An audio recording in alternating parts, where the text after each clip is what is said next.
सो hi guys. सो आज के session में जो हम लोग स्टार्ट करेंगे डेटाबेस के बारे में। तो इससे पहले जो सेशन हम लोग स्टार्ट किया तो वो एक पाइथन के बारे में। तो अगर आप उस सेशन को नहीं देखे हैं तो प्लीज़ पहले वो सेशन देखें, देन आफ्टर इस सेशन को देखें। तो इस सेशन हम लोग जो स्टार्ट करेंगे, सबसे पहले जो स्टार्ट करेंगे वो बेसिक डेटाबेस के बारे में और डेटाबेस का यूज़ हम लोग एज अ फ्यूचर कैसे, क्यों और कैसे करते हैं। सो सबसे पहले हम लोग कोशिश समझेंगे कि एक्चुअली डेटाबेस होता क्या है। इससे हम लोग जो स्टार्ट करेंगे कि डेटाबेस एक्चुअली होता क्या है। दूसरा जो दूसरा जो टॉपिक हम लोग पढ़ेंगे वो टाइप्स ऑफ डेटाबेस। तो इसका मतलब ये हुआ कि डेटाबेस क्या क्या क्या मतलब डिफरेंट टाइप्स क्या है। तीसरा जो सबसे इम्पोर्टेंट जो टॉपिक हम लोग पढ़ेंगे why do we need database. तो इसका मतलब ये हुआ कि अगर हम लोग डेटाबेस टेक का हम लोग यूज़ करते हैं तो हम लोग ऐसा क्या हुआ कि डेटाबेस का जोड़ी हमको पड़ हुआ। सो आगे जो टॉपिक जो हम लोग पढ़ेंगे वो why do we use a database. So database का हम लोग जो यूज़ करते हैं हम लोग कहाँ करते हैं, मतलब इसका मतलब ये हुआ कि अगर डेटाबेस हम लोग यूज़ करेंगे तो वो किस फील्ड में यूज़ करेंगे। और जो लास्ट टॉपिक जो हम लोग आज के जो सीरीज में पढ़ेंगे वो है हिस्ट्री ऑफ डेटाबेस। तो हिस्ट्री ऑफ डेटाबेस पढ़ने का मतलब ये हुआ कि अगर किसी टेक्नोलॉजी को आप पढ़ते हैं तो उसका हिस्ट्री जानना बहुत इंपॉर्टेंट है, क्योंकि अगर हिस्ट्री आप जानते हैं तब जाके उसके क्या क्या उसके स्टार्टिंग फेज में वीकनेस हुआ और वीकनेस को कैसे मतलब जो भी डेवलपर थे वो उसको ऑपरेट किए। तो इसलिए हिस्ट्री पढ़ना बहुत इंपॉर्टेंट किसी भी टेक को पढ़ने के लिए होता है। तो यहाँ पर जो हम लोग सबसे जो इम्पोर्टेंट उसके बारे में पढ़ेंगे कि एक्चुअली डेटाबेस का यूज़ हम लोग उसका बेसिक डिफिनेशन क्या होता है। जैसे तो एज फॉर एग्जांपल देखा जाए तो डेटा का मतलब क्या है। डेटा का मतलब हुआ कि इंफॉर्मेशन, बेस का जो मतलब होता है स्टोरेज। तो एक अगर दोनों का कंबाइन किया जाए तो इसका मतलब ये निकलता है कि एक ऐसा प्लेस जहाँ पे कलेक्शन ऑफ इंफॉर्मेशन को किसी खास प्लेस पे स्टोर किया जाए उसको हम data is organised in two part. Number one part is data and second one is part is base. So ऐसा कि जैसा कि हम लोग इस चीज़ को पढ़ चुके हैं, it is a place where we have to store the digital information in some specific location. तो एज पर डेफिनेशन से सिंपल ये निकलता है कि जो एक ऐसा प्लेस जहाँ पे डिजिटल डेटा जो भी हो, हम लोग डिजिटल डेटा कहने का सेंस मतलब ये होता है कि जो भी डिजिटल इंफॉर्मेशन जो हम लोग किसी डेटा के फॉर्म में स्टोर करते हैं वो स्टोर होता है किसी खास लोकेशन पे, उसको हम लोग क्या कहते हैं, डेटाबेस कहते हैं। आगे से it is a collection of information which is organise in a special pattern. तो इसका मतलब ये होगा कि जब it is a collection of information, तो जो भी इंफॉर्मेशन जो किसी खास जगह पर कलेक्ट करते हैं वो जो इंफॉर्मेशन होता है वो किसी खास पैटर्न में ऑर्गेनाइज होता है, जिसके through we can easily manage access fetch delete and update operation according to the requirement. जिसके थ्रू हम लोग क्या कहते हैं उसको इजीली किसी भी डेटा को मैनेज कर सकते हैं। दूसरा जो सबसे इसका जो प्रॉपर्टीज होता है डेटाबेस का वो इजीली एक्सेस कर सकते हैं। उसके बाद जो उसका जो इंपॉर्टेंट प्रॉपर्टी होता है वो उसको फेच करते हैं। अगर मुझे डेटा को एक साथ डेटा को किसी को देखना है तो उसके थ्रू हम लोग इजीली उसको देख सकते हैं, और उसमें से कुछ डेटा को डिलीट करना है तो इजीली हम लोग डिलीट, और उसके अंदर एक और जो ऑपरेशन इंपॉर्टेंट जो ऑपरेशन होता है अपडेट होता है। तो अपडेट के थ्रू मान लीजिए easily manage access fetch and delete कर सकते हैं। जैसा कि जिस तरह की आपको रिक्वायरमेंट होगा उसके हिसाब से आप डेटा को एक्सेस कर सकते हैं। Data can be anything such as file, image, video, etc और CSV फाइल। जो हम लोग डेटा जो भी खास प्लेस पे स्टोर करते हैं और फाइल में स्टोर करते हैं उसका एक खास एक्सटेंशन होता है। जैसा कि पहला जो एक्सटेंशन होता है कि फाइल हो भी सकता है, वो डेटा एक इमेज भी हो सकता है, वो डेटा एक वीडियो भी हो सकता है, एक CSV फाइल भी हो सकता है। For managing data we use technique such as database management system. So data अगर मान लीजिए कोई डेटा को मैनेज करना है, मैनेज करने सेंस की डेटा को अपडेट, फेच, एक्सेस, डिलीट और अपडेट करना है, तो उस सेंस में उस सिस्टम को हम लोग क्या कहते हैं, database management system. And for give relation for to promote database we use relation database management system. और यहाँ एक और जो सबसे जो मैनेजमेंट सिस्टम होता है वो रिलेशनल डेटाबेस मैनेजमेंट सिस्टम। ये करता है कि अगर मान लीजिए दो डेटाबेस हम लोग क्रिएट किए और डेटाबेस ए और डेटाबेस बी, तो दोनों के बीच में एक रिलेशन बनाना है, तो उस केस में हम लोग डेटाबेस मैनेजमेंट सिस्टम का यूज़ करते हैं। आगे जो सबसे इम्पोर्टेंट जो हम लोग टॉपिक पढ़ेंगे डेटाबेस के बारे में वो है टाइप्स ऑफ डेटाबेस। तो डेटाबेस को देखा जाए तो बेसिकली 2 टाइप्स का होता है। जो फर्स्ट वन वो है एसक्यूएल होता है, दूसरा होता है नो एसक्यूएल। इसको नॉट ओनली एसक्यूएल भी कहते हैं। तो एसक्यूएल का मतलब है sequence query language. It is a technique through which we have to store, manipulate and fetch the data in a sequence. तो एसक्यूएल का सिंपली मतलब होता है सीक्वेंस क्वेरी लैंग्वेज। तो इसका मतलब ये होता है कि जो भी हम डेटा स्टोर करते हैं और मैनिपुलेट और फेच करते हैं वो एक खास सीक्वेंस में होता है। मतलब कि जो भी डेटा होता है एक टेबुलर फॉर्म में स्टोर होता है। MS for SQL or MySQL, PostgreSQL, SQLite, Oracle. जो फॉर फेमस मतलब रिलेशनल डेटाबेस में सिस्टम होता है वो नंबर 1 में होता है माइस्क्यूएल, पोस्टग्रेस, एसक्यूएलाइट और ओरेकल। तो ये जो 4 जो डेटाबेस, तो इसके बारे में जो अगला जो सेशन जो हम स्टार्ट करेंगे उसमें हम लोग कोशिश करेंगे समझने का। It is a tabular data with support list. तो ये एक देखा जाए तो टेबल करता है। नो एसक्यूएल मतलब होता है कि not only SQL, it is a collection of data which has no sequential pattern for storing data. तो इसमें क्या होता है कि जो भी हम लोग डेटा को स्टोर करते हैं वो एक नॉट टेबुलर फॉर्म में नहीं होता है, और एक इसका जो इम्पोर्टेंट एक और जो फीचर होता है वो जो भी होता है डेटा होता है वो एक नो सीक्वल। कि मतलब ये हुआ कि जो भी डेटा होगा उसका कुछ खास सीक्वेंस नहीं होता है, वो कहीं भी स्टोर हो सकता है। Some famous NoSQL RDMS और MongoDB एंड Cassandra। तो सबसे जो important NoSQL relational database management system जो होता है वो जब पहला नंबर 1 जो होता है कि वो MongoDB होता है। दूसरा जो सबसे इम्पोर्टेंट जो NoSQL डेटाबेस मैनेजमेंट सिस्टम होता है वो Cassandra होता है। It is fast as compared to SQL because it does not follow sequence when we are fetching a data।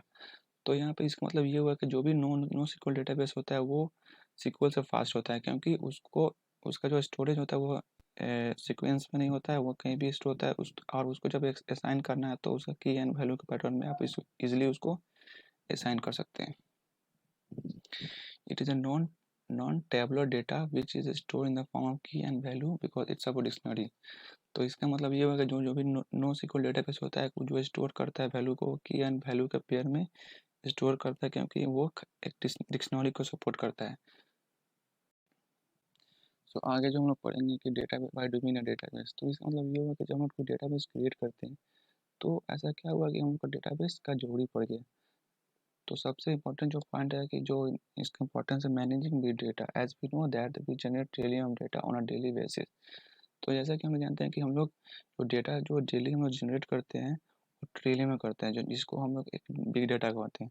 Through which we easily fetch, update, delete and manage and access the data.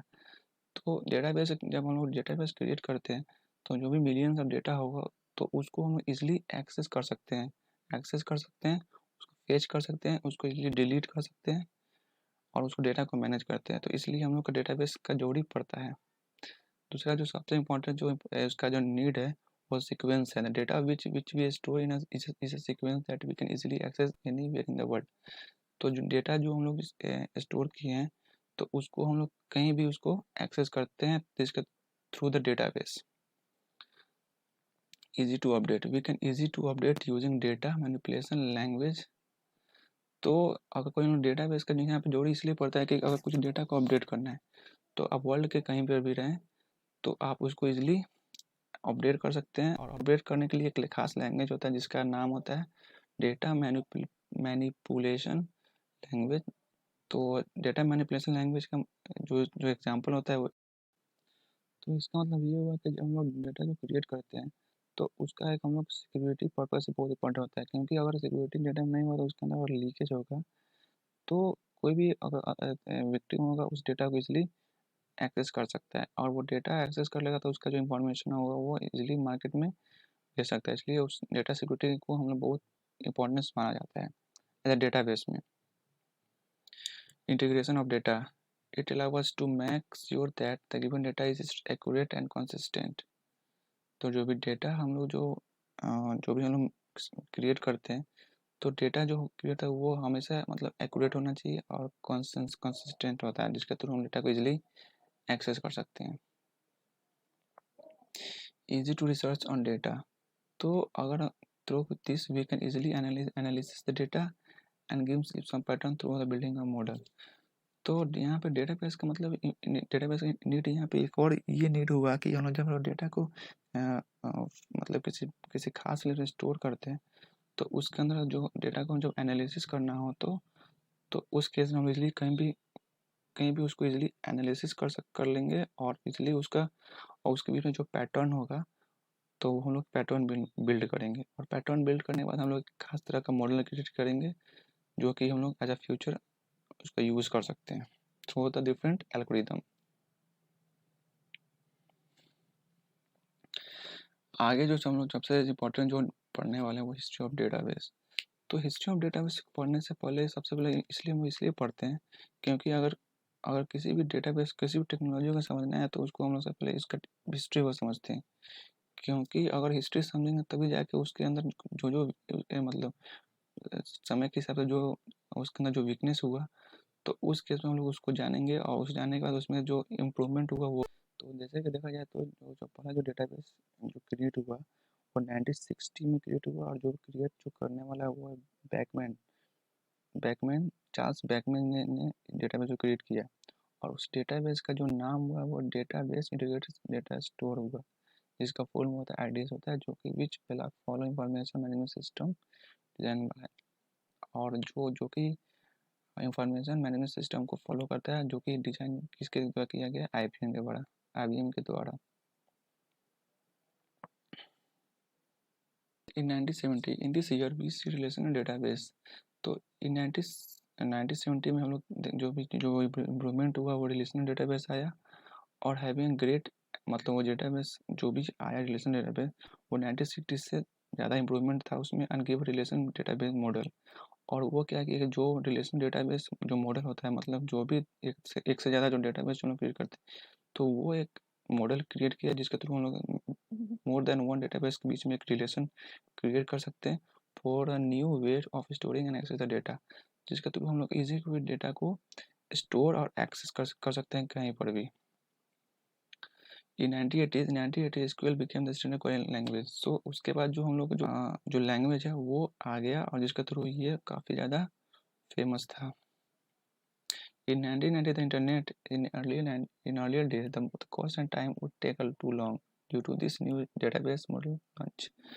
तो 1990 में क्या हुआ कि जो 1980 और 1980 1970 और 1960 का जो भी हम लोग डेटाबेस क्रिएट करते थे तो उसका जो कॉस्ट और टाइम फॉर स्टोरिंग और उसका जो कॉस्ट जो में देखा जाए तो जो उसका जो कॉस्ट और time for storing data through a specific place बहुत ज़्यादा था जिसके थ्रू हम लोग इंटरनेट आया इंटरनेट आने से ये हुआ कि आप कहीं कहीं से भी कहीं डेटाबेस को इजीली स्टोर और एक्सेस कर सकते हैं। तो ड्यू टू दिस जो नया मॉडल हुआ न्यू डेटाबेस जो सिस्टम हुआ वो लॉन्च हुआ।